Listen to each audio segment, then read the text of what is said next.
Hiya, and welcome back to Borderlands. Nope, always. Always. Welcome back to Tiny Tina's Wonderlands. We got a brand new trailer that explains and goes in depth with the story, and also we got to see a bunch more spells, wands, and God, I want more clarity. I want Gearbox to sit down with a developer or an interviewer and just get all the nitty-gritty facts of how everything is going to be placed within the world. Because we're seeing wands, we're seeing double casting of spells. I just don't know how it all sequences and works. You know, I understand the general idea, but I want to know how it works in practice. But alas, ladies and gentlemen, in this video we're going to be breaking down every and all things within the new trailer, which looks absolutely stellar. This one had a focus on quick gameplay clips as well as, again, covering the story, but also mainly showing off the cool designs, armors, and etc. that we're going to have access to, hopefully. Okay, so first things first. Apparently, our main character is always given some sort of crazy name, i.e. Vault Hunter, but instead, in Tiny Tina's world, he is called the Fatemaker.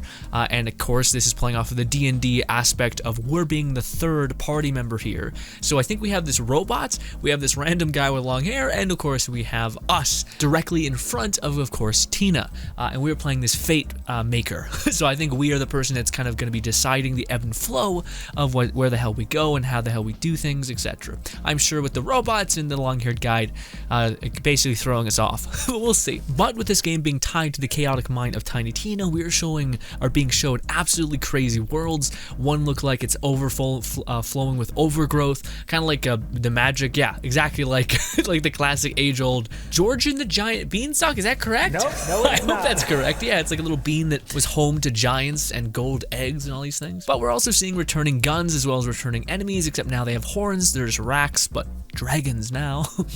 Also, we're seeing these cool sirens. Also, with these sirens, I don't know if it's referring to like us or if it's referring to some sort of like great god-like being, but they're saying that you are the chosen one. And I don't know if that's us, but maybe Fatebringer. I mean, that makes sense if we're the special special person in this world.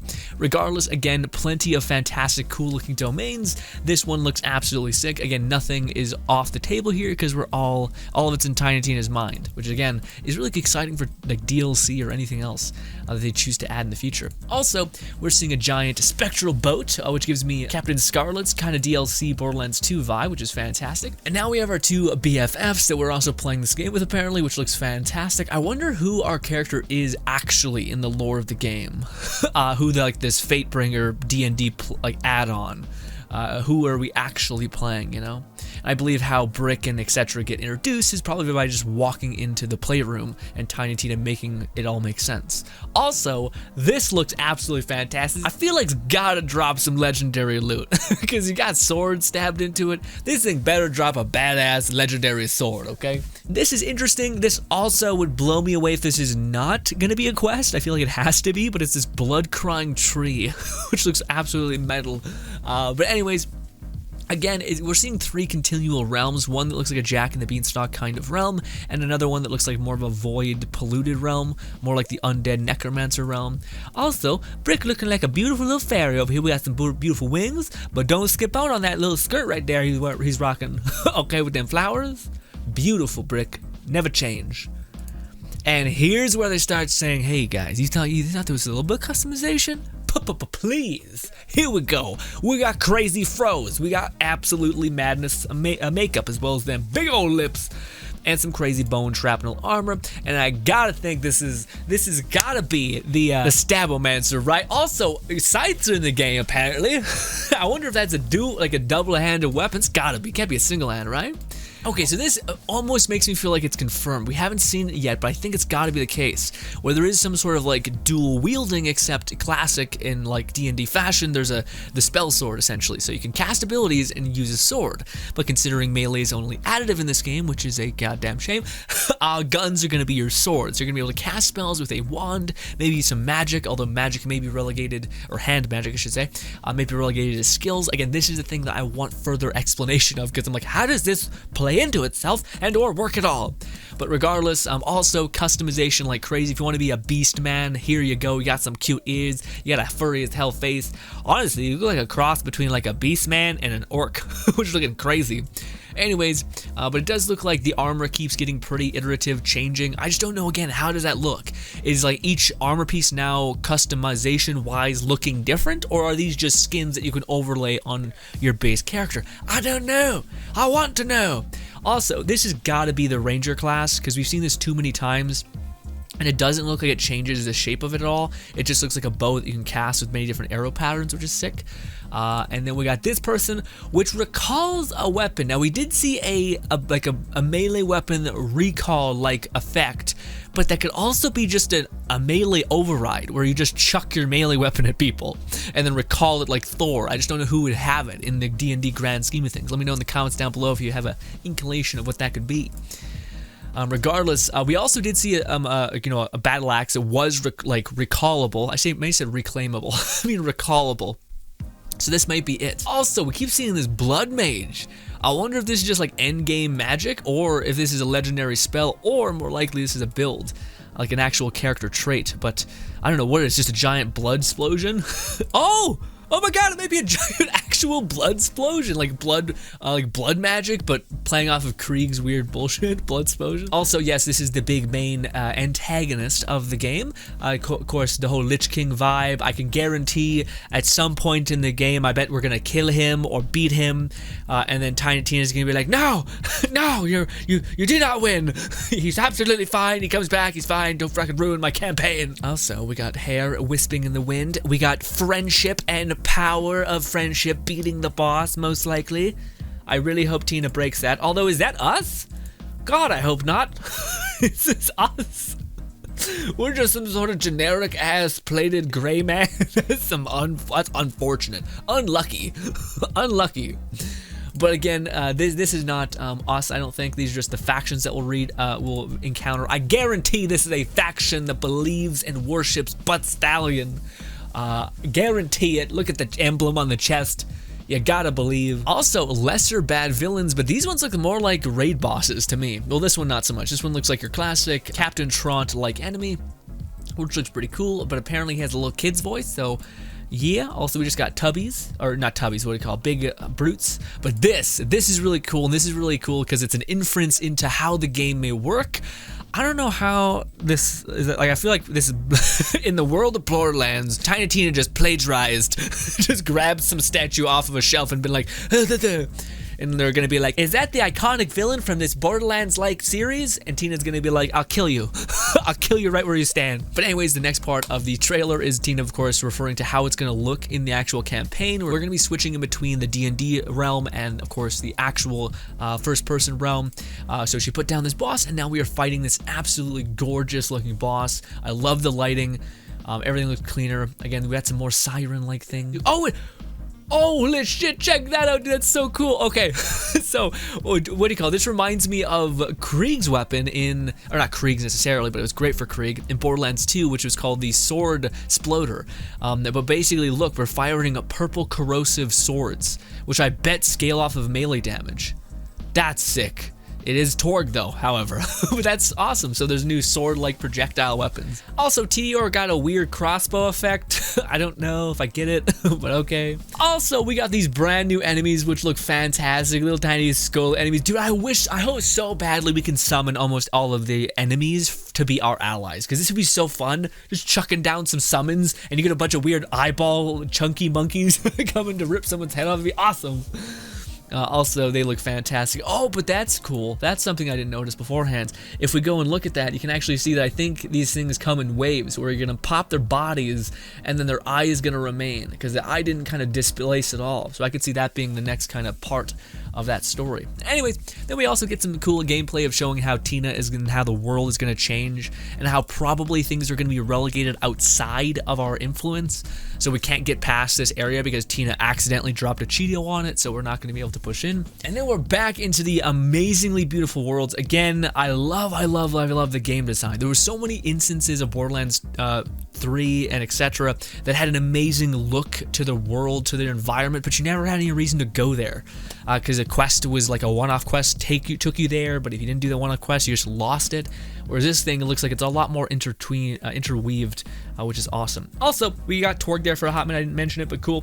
We also got this, which is absolutely worth mentioning. This is really interesting. So okay. So we have right here, and this looks like the same melee style as the Berserker, but it's not fire based. So I wonder if she mixed her hybrid, so she hybridized with a fire type class, giving her the ability to do that slam that also gives her the ability to do fire, or does this replace, or are there legendaries in the game that replace your cryo with fire and allow you to just be this complete exploding kind of berserker? Because I guess it looks more like explosive than fire, so theoretically it could still be winterized.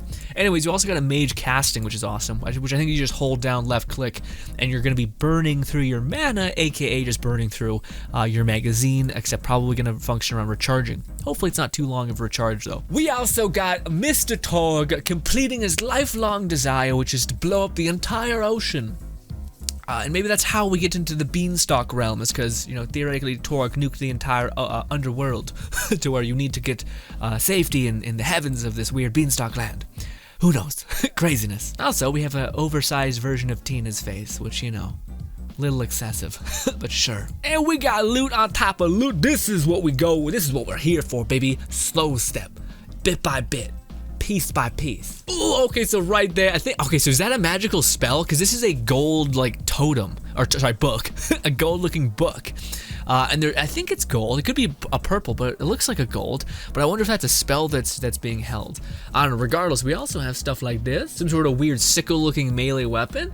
We got some stuff in the background I can't quite make out, but all of it looks absolutely crazy. We got a giant. Oh, it looks so cool. Oh, okay, man, that's such a shame to me, Gearbox. How can you do that? Sorry, look at that melee weapon. The melee weapon is like a sword with an amazing hilt with this crazy like blade hand protector kind of thing going off, fanning out, has jagged points on it. And we're only going to be able to see that beautiful design when you melee, which quickly just does a slash and then he puts away his melee weapon. What are we doing? I'm hoping that if you take off all of your guns and shit, that you'll just be walking around with your melee weapon out just to look at it even, because it looks amazing. And it's just a goddamn shame that we can't see that constantly. Goddamn you, why? Anyways, we got cool beasts. Sorry, we've seen these guys a couple seconds ago, but you cannot tell me that is not either the blood explosion kind of mage, or just legendary armor that looks undoubtedly sick, man. If that's not legendary armor, that's insanity. It's gotta be. No, because it has an effect on it. It has a literal glow. But anyways, looks amazing. Love it to pieces. We got tiny children's skeletons, which, leads to a darker question of children dying here, and we're just kind of killing them twice, which, a little fucky, but anyways. We also have a claptrap here that I don't know if he's going to be as interweaved into the story. I think people are need a little break from Clappy. But anyways, could just be me. This is fantastic. We get double casting hand magic, which it looks like it hits like a truck because we just pop that person's head immediately, which is fantastic. Again, Gearbox, please just do a dev overview of how things are going to play out and work. And of course, this was an amazing inference by J-Scythe, which this is a tracking sniper rifle, which looks awesome. So when you actually fire it, you actually can control and aim the bullet. So he'll drag it and he'll follow his crosshair and bang, pop, and then he casts with his quick cast, left click. Again, I feel like dual wielding is just a part of the base game, because I've seen every class kind of do it. It's either that or you're meleeing, you're doing these giant smashes with this hammer, Regardless, this is the final money shot of the series, which I don't know. I guess that makes sense. Yeah, I guess you don't have, because you always could play 4-player co-op in these games, but I wonder what that does to our two friends that are playing D&D with us. Are we playing as a unit? I don't know. Anyways, regardless, the customization here looking sick. You can put tattoos on your face. You can pick the red guards, at least that's what I know them as from good old Skyrim. You can pick some long-haired man. I wish we seen more again, beast class or orcs and stuff like that, because that looks sick too. Although it does kind of look like the builds are the same, but the posture is different. So I wonder if you can tell with by posture who your class is. But we got like what looks like a mage in the red girl. We got like the berserker maybe. Yeah, berserker looks like he's wearing some white and all that stuff. And the stavomancer. But who's the middle guy? The middle guy might not be this. No, the purple guy might be the stavomancer. I just don't know who the blue guy is. Sorry, I don't know. It looks like he has like a blue potion on his hand. Interesting. I want more, Gearbox. God damn you, please. I shouldn't say I want more. Like I said, I really want. Also, it's coming out March 25th, 2022. So 3 months away, pretty cool. But anyways, what I really want from this game is I really want them to explain the intricacy of how everything is gonna play out. Because right now I'm like, can I use spells as like a main damage source, or is it like a grenade where it's like a huge influx of damage and then you can use more? Is it kind of like a Moze where you can like regenerate your magic mana, AP, whatever you want to call it, by getting kills? That way you can actually play like an aggressive mage, or nah? I really want to know about all that stuff, and I want to know if, again, with just the detail of the melee weapons, there's got to be like one class that's like Krieg, right? There's got to be one class that just like goes into a berserk rage and like dons his melee weapon and just starts hacking up people. Because just to go through all that effort to design melee weapons just to have them only on screen for 0.2 seconds when you slash and you hit melee, that seems like a fucking waste, you know? But alas, ladies and gentlemen, hopefully you guys do enjoy the rest of your day. Needless to say, I'm very excited for this. In fact, let's just quickly get a community consensus before we tune out. People say, honestly, the environment in this game looked like Gearbox's best yet. 100% agree. It looks aesthetic, amazingly good. Looks beautiful, I agree. Yeah, it seems like people are just loving the like look of it. Again, I think people are like just excited by the idea of Wonderland. But because no one knows exactly how it's all gonna like fall into place, everyone's kind of like, I'm excited, but I don't know to like if I'm gonna be able to do what I think I might be able to do. And yeah, also yes, let's explode the ocean. So damn excited for this. Yeah, everyone seems to be really pretty happy. I can't wait for this game. Thank you for making this. I feel the same way, man. This is a game where like if they pull it off, I haven't experienced many games like it. And if they really pump the brakes on the customization of the weapons, and you can farm for not only guns but spells, armor, shields, grenades, or except not grenades, but maybe spells, and etc. And then you could hybridize your builds. That's a lot of content, gameplay, and things to chew in, upgrade, and advance. But let's just hope they really nail down the farming of legendaries and the funness of doing it this time around, which has always been pretty fun in Borderlands, but at least in Borderlands 3 it kind of felt somewhat like an afterthought. But anyways, ladies and gentlemen, very excited for the game. I will keep you posted on every and anything about it, because I'm very happy to do so. But anyways, we do stream constantly now over at Twitch and YouTube. Red is YouTube, Twitch is purple. The X out days is when I can't handle anything else and I break apart, so we take those days off. But ladies and gentlemen, I'll keep you up to date as much as I possibly can. Thank you kindly for giving me a single second of your day, and goodbye, my friends.